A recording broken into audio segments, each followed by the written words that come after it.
Let's understand how we got here. On October 7, Hamas, a terrorist organization, slaughtered 1,200 Israelis. Well, let's start with October 7.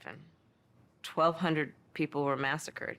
A terrorist attack that killed 1,200 innocent people.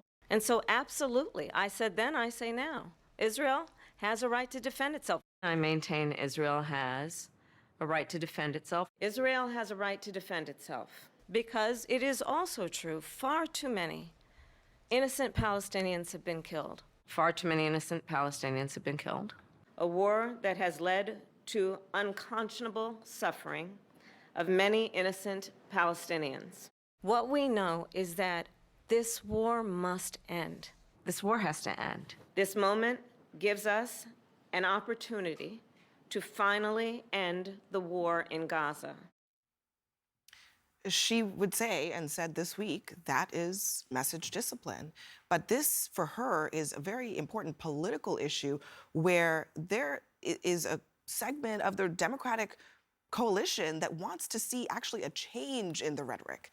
They want to see her move in a particular direction. Has she done enough? I don't think so. And I've been talking to people in the business sector in the Arab American community, and I was really surprised this week to get an earful to hear them say that they would much rather either vote a third party, not vote at all, or vote for Donald Trump.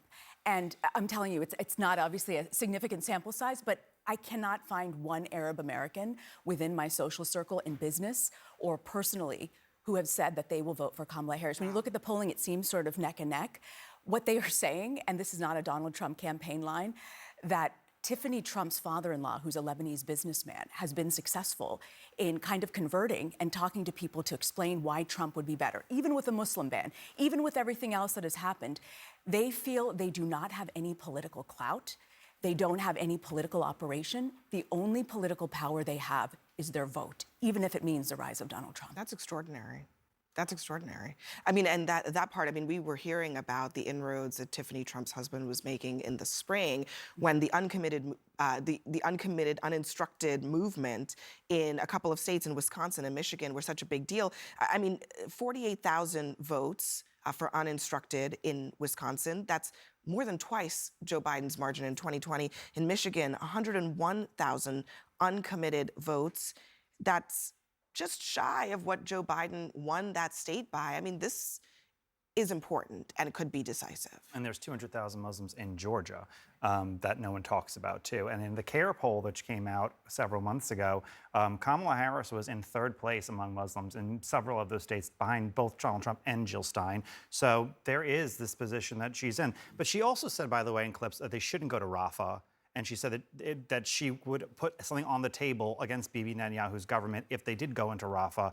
And now she's taking a big credit that they killed the terrorists in Rafah. It is a little bit of a flip-flop moment for her in a very fast time, considering how frequently she flip-flops. You're talking about also what Joe Biden's position was. He was the one who created that red line about Rafah, which Israel completely ignored. But one interesting thing, I mean, I noted Trump didn't address this today at all. Yeah, I'm surprised. I don't think he needs to, honestly. I mean, I think... I mean, don't you think it's a huge... I mean, no, this is a big moment. It is a big moment, but if I'm looking at it through the political lens, I'm listening to everything you just stated, and if my daughter is sending her father-in-law out to these consequential places and they're talking to that particular community, I'm going to allow that to exist. I'm going to focus on other things. I recognize the liabilities for the vice president. They're the same liabilities for Joe Biden. They may even be potentially worse for the vice president, because I think the expectation was because she's younger and also of color, there would be some sort of shared understanding with the Arab American community, and there isn't. So that's a huge problem for her. And I think it's the forgotten that you talk about. This is a community that isn't often followed very closely. They've typically, in the past 2 decades, voted Democratic. And to have these people say this, and keep in mind, when you look at this and people are viewing in the Arab world, 60% of the Arab world is under the age of 30. They are coming of age with this war. It doesn't matter whether they're Lebanese or from Saudi Arabia or Jordan. they feel very strongly that this needs to end. And when you talk to them about what direction we should go in with the White House, they don't believe that Kamala Harris is offering a change. Well, and they also, there's a particular concentration in Michigan that affords its own power of swaying, not quite like Cubans in Florida, but that same point. And that's why it's been a little surprising to me that the Democrats have not approached this much differently, because if you want to try to win this without Michigan, go ahead and do it. I just would not make that my strategy. And it felt like they basically punted on that with their policy. Well, it's a kind of, I mean, they're in a tough spot because there is U.S. policy, which is staunchly behind Israel.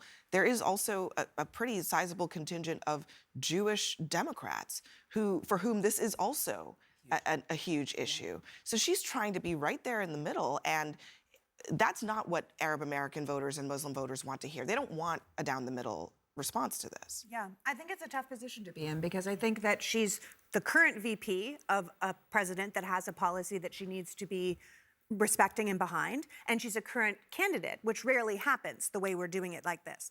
And so what, if I may ask you, what does the Arab community want to hear from her? They want to say she's going to do what that she could do without stepping on her boss's toes? I think it is the loss of life over and over again, the fact that this many people can die and nothing be done about it. Right.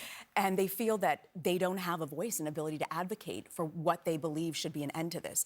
And simply calling for an end is not enough for this community.